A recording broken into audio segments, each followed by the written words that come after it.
कसको छोरा हो? कति वर्ष पुग्नुभयो तपाईँ? म अँ 102 मा जाऊ। 102 वर्ष पुग्नुभयो? पुगेर 2 मा जाऊ। 2 मा जाँदै हुन्छ? ए तगडै हुनुहुँदो रहेछ नि त।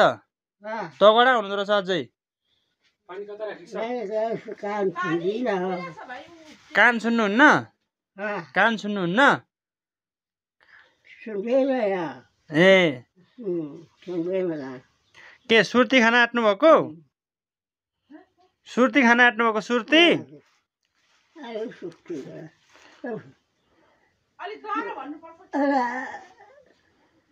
चामल ल्याएको? चामल ल्याएको? चामल कति बोरा? 6-7 बोरा छ। 6-7 बोरा।